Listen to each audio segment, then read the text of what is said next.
Hello everyone, welcome back to my YouTube channel English literature zone. आज के video में हम ऑक्टेवियो पाज की काफ़ी famous poem between going and staying को डिस्कस करने वाले हैं। काफ़ी टाइम से रिक्वेस्ट आ रहा था इस वाले पोएम के लिए, तो स्टार्ट करते हैं। हम कोशिश किए हुए नोट्स का लैंग्वेज ईजी रखने का ताकि आप लोग को आसानी से समझ आ जाए। Between going and staying is a poem composed bye A Mexican poet Octavio पाज। बिटवीन गोइंग एंड स्टेइंग जो है वो एक पोएम है जिसको कि लिखा गया है, कंपोज किया गया है मैक्सिकन पोएट ऑक्टेवियो पाज के द्वारा। ठीक है, ध्यान रखिएगा कि ऑक्टेवियो पाज जो थे वो मैक्सिकन पोएट थे। ऑल्सो नोन एज डिप्लोमेट, जो कि एक डिप्लोमेट के रूप में भी, एक कूटनीतिज्ञ या फिर राजदूत हम लोग बोल सकते हैं, उसके रूप में भी जाने जाते हैं। And one of the major Latin American writer of 20th century, और जो है 20th सेंचुरी के, इट मीन्स मॉडर्न पीरियड के ना प्रमुख लैटिन अमेरिकन राइटर में से भी एक थे ऑक्टेवियो पाज जो थे। Paz receive the Nobel prize for literature in 1990। तो ये वाला पॉइंट जरूर ध्यान रखिएगा अगर आपके सिलेबस में ऑक्टेवियो पाज की कोई भी पोएम है तो, कि उनको जो लिटरेचर के लिए नोबेल प्राइज़ मिला वो 1919 में मिला। The poem is about the circular nature of time. ये जो हम लोग का प्रेजेंट पोएम है बिटवीन गोइंग एंड स्टेइंग, ये कविता जो है ना टाइम के, इट मीन्स समय के सर्कुलर नेचर के बारे में, कैसे समय जो है ना वो एक लूप में घूमता रहता है, एक वृत्तीय या फिर एक गोलाकार पथ पर हम लोग बोल सकते हैं कि एक लूप में वो चक्कर काटता रहता है समय। दैट रिपीट इटसेल्फ, जो कि खुद को रिपीट करता है, लाइक जैसे कि the circle off season. Season भी कैसे रिपीट होते रहता है एक टाइम की बात, की पहले गर्मी आए, फिर बारिश का मौसम भी चल रहा है, फिर ठंडी, फिर बसंत ऋतु आएगा, उसके बाद फिर से गर्मी आ जाएगी। तो क्या हो रहा है कि ये लूप में चल रहा है, ये रिपीट होता रहेगा। डे एंड नाइट, कि कैसे डेली डे और नाइट भी रिपीट होता है। बर्थ एंड डेथ, और किस तरह से मृत्यु और जीवन भी जो है ना वो बार बार रिपीट होता है। तो इस प्रकार जो है इस पोएम में जो है समय के सर्कुलर नेचर के बारे में बात किया गया है। It also shows tension between life and death. इस कविता में लाइफ और डेथ, जीवन और मृत्यु के बीच में भी टेंशन, एक तनाव दिखाने की कोशिश की गई है। और लव एंड डिजायर, और इट मीन्स प्यार, और डिजायर इट मीन्स इच्छा के बीच में तनाव दिखाने की कोशिश की गई है। Speaker starts the poem with a movement of liminality. Poet जो है, स्पीकर हम लोग बोल सकते हैं, वक्ता, वो जो इस कविता को स्टार्ट करते हैं ना, तो लिमिनैलिटी इट मीन्स कि कोई दो चीज़ों के बीच में फंसे रहना, उसके लिए हम लोग लिमिनैलिटी टर्म का यूज़ करते हैं। जैसे कि हम लोग का फर्स्ट लाइन है ना, बिटवीन गोइंग एंड स्टेइंग, कि मतलब गोइंग इट मीन्स चले जाना है, या फिर स्टे करना है, या फिर रुकना है, कि जब कोई दो चीज़ों के बीच उलझा हुआ हो कि क्या करना है। ठीक है, इस वजह से ये लाइन लिखे हैं। ये पोएम का पहला ही लाइन है, between going and staying. Speaker describes the day as being uncertain. Speaker, वक्ता जो है वो व्याख्या करते हैं कैसे दिन जो है ना वो अनसर्टन है। अनसर्टन मीन्स हो जाता है अनिश्चित है। Caught between going and staying, और डे जो है, दिन जो है इस दुविधा में फंसा हुआ है कि उसको इस गोइंग इट मीन्स बीत जाना है, चले जाना है, या फिर ठहरे रहना है। द डे इज पर्सोनिफाइड, यहाँ पे डे को पर्सोनिफाइड किया गया है, मानवीय गुण दिया गया है। Which makes time feel alive and indecisive, जिस वजह से ऐसा प्रतीत होता है कि समय जो है वो जीवित है, उसमें मानवीय गुण दिया गया है, और वो इनडिसाइसिव है, इट मीन्स दुविधा में पड़ा हुआ है। इट मीन्स मनुष्य ही दुविधा में पड़ता है, मनुष्य ही जीवित रहता है। इस वजह से यहाँ पे बताया गया कि समय को ना इस कविता में स्पेशली स्टार्टिंग में ना पर्सोनिफाइड किया गया, इट मीन्स मानवीय गुण दिया गया है। The afternoon is compared to a circular way. Afternoon का कंपैरिजन, इट मीन्स दोपहर का कंपैरिजन किया गया एक सर्कुलर वे से। It means circular way, it means वृत्ताकार हम लोग बोल सकते हैं, खाड़ी से किया गया है। काम एंड इनक्लोज, जो कि बिल्कुल शांत रहती है और इनक्लोज रहती है, मतलब चारों ओर से घिरी रहती है। वृत्ताकार खाड़ी जो है ना, चारों ओर जमीन रहता है, बीच में पानी रहता है। तो यहाँ पे जो है उसी वृत्ताकार बे से, खाड़ी से जो है दोपहर का कंपैरिजन किया गया। जस्ट एज बे, मतलब बिल्कुल उस बे की ही तरह, उस सर्कुलर खाड़ी की तरह। The afternoon is imagined as content space of stillness where time seems to rest. बिल्कुल उस खाड़ी की तरह ही जो है दोपहर की कल्पना शांति के साथ की जाती है, जहाँ समय जो है, टाइम जो है रेस्ट करता है, इट मीन समय जो है रुक जाता है। जैसे उस सर्कुलर वे में जो है सारा कुछ स्थिर है, सर्कुलर वे के अंदर, सर्कुलर खाड़ी के अंदर जो पानी है ना वो बिल्कुल काम है, शांत है। उसी तरह जो दोपहर के टाइम जो समय है ना वो रेस्ट करता हुआ प्रतीत होता है, इट मीन्स स्थिर प्रतीत होता है। The world is portrays as gently rocking, यहाँ पे वर्ल्ड को चित्रित किया गया है जेंटली रॉकिंग, इट मीन्स धीरे से हिलता हुआ बताया गया है। लाइक ए बोट ऑन काम वाटर, कैसे बोट जो है, एक नाव जो है एक शांत पानी में थोड़ा सा, मतलब थोड़ा सा मूवमेंट करता रहता है, बिल्कुल हल्का। उसी तरह जो है वर्ल्ड भी जो है उसी बोट की तरह है, जो कि थोड़ा बहुत धीरे धीरे मूवमेंट करता रहता है। First stanza of the poem is about Twilight moment. इस तरह से जो हम लोग का पहला स्टांजा था, स्टार्टिंग का जो 4 लाइन था वो ट्विलाइट मोमेंट के बारे में है। इट मीन्स शाम के समय के बारे में। A pause between day and night, जो कि एक पॉज इट मीन्स एक विराम होता है दिन और रात के बीच। टाइम फील्स हेजिटेट, टाइम को यहाँ पे हेजिटेट इट मीन्स हिचकिचाता हुआ टाइम फील करता है, अनुभव करता है। As it doesn't want to move forward, ऐसा प्रतीत होता है कि समय जो है ना वो आगे नहीं बढ़ना चाह रहा है। नेक्स्ट पोइट सेज, अब आगे पोइट कहते हैं, all is visible and all elusive, all is near and can't be touched, everything around the speaker can be clearly seen. It means speaker के, वक्ता के या फिर पोइट की चारों ओर जो चीज़ें हैं ना वो उसको क्लियरली देखा जा सकता है, वो क्लियरली दिख रहे हैं। But at the same time, लेकिन फिर उसी समय, इट फील्स बियॉन्ड ग्रैस्प, लेकिन ऐसा प्रतीत होता है कि पोइट जो है ना उसको ग्रैस्प नहीं कर पा रहे, इट मीन्स पकड़ नहीं पा रहे हैं। इंटेंजिबल है वो, मतलब वो अमूर्त है, उसको छुआ नहीं जा सकता।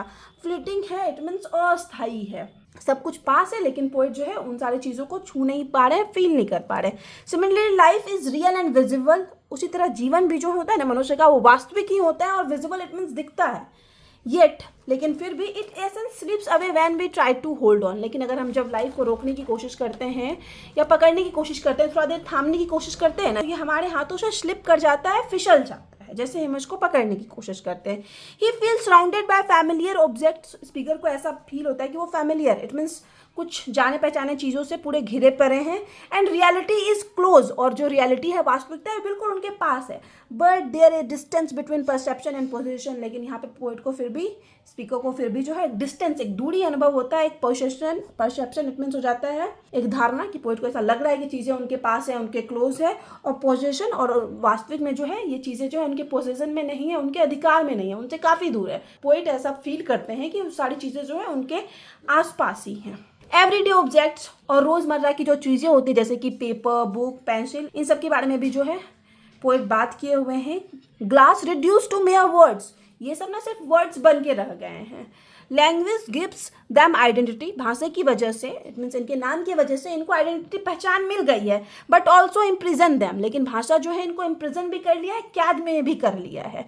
Creating gap between real things and it's name, और उसी भाषा की वजह से क्या होता है, रियल थिंग्स, वास्तविक चीज़ और इट्स, उसके नाम के बीच में ना एक गैप क्रिएट हो गया, एक जगह बन गया है। लैंग्वेज जो है ना उन चीज़ों को, उस चीज़ों की आइडेंटिटी को कैद कर लिया है, पहचान को कैद कर लिया है। Next, speaker compares his heart beat pulsing with clock ticking, उसके बाद स्पीकर आगे जो है अपने heart beat pulsing, it means poet का जो हार्ट बीट है ना उसका कंपैरिजन क्लॉक के टिकिंग के साथ, इट मीन्स घड़ी में जो टिक टिक की आवाज़ आती है उसके साथ करते हैं।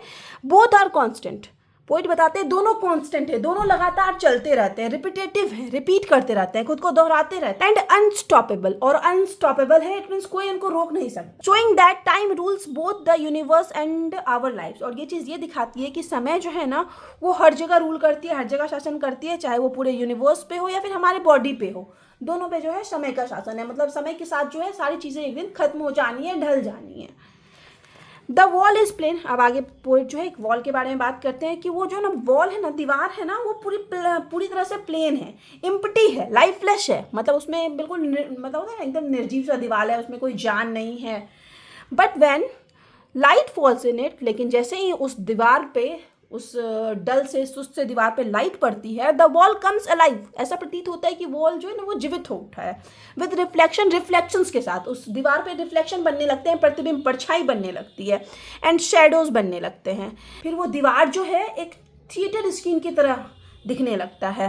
शोइंग घोस्टली और शिफ्टिंग इमेजेस, जो कि एक घोस्टली मीन्स भयावह पिक्चर दिखाता है, और शिफ्टिंग इमेजेस मतलब दीवार पे कोई भी परछाई देखते हैं या खुद को देखते हैं तो कैसे ना वो हिलता डुलता सा दिखता है, तो इस वजह से बताया गया कि वो घोस्टली इमेज दिखाता है या फिर शिफ्टिंग इमेज दिखाता है। इस तरह से पोइट जो है एक बताते हैं कि कैसे एक सुस्त से दीवार पे लाइट पड़ने से बस जान सी आ जाती है।